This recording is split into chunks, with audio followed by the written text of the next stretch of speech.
Kahit yung kapatid ko, kahit yung lola ko, sabi nila sa akin, Liz, parang hindi na mabubuhay yung baby. Sabi ko sa kanya, sabi ko, Lord, if the baby is for us, ibibigay mo talaga sa amin. Totoo yan. Kasi gusto-gusto na talaga namin magka-baby. So, yung time na na-revive siya, even the doctors, the nurses, parang hindi sila makapaniwala din na nabuhay yung baby. Karoon kayo ng anak.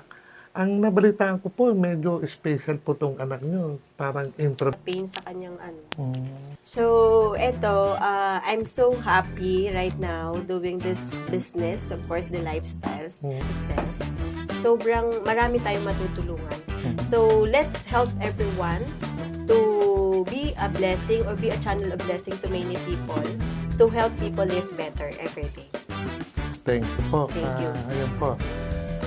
Muli po, mga kuya, mga ate, kapamilyang Pilipino po, ngayon po ay nagpapasalamat po kami dahil sa napakaganda po ng knowledge na naibahagi sa atin ng Ate Lisa tungkol po dito sa produktong Intra.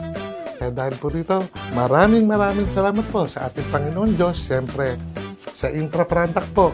Subukan niyo po dahil ito po ang ating Ate Lisa ay isa po siyang buhay na patotoo na nangyari sa kanyang anak. Kaya pasalamatan natin at Panginoon Diyos at ginamit niya po ang Intra para po magkaroon siya ng anak na maayos, magandang kalusugan sa ngayon po at magkaroon ng maayos na pamilya po.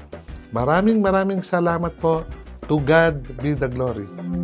Helping people live better every day.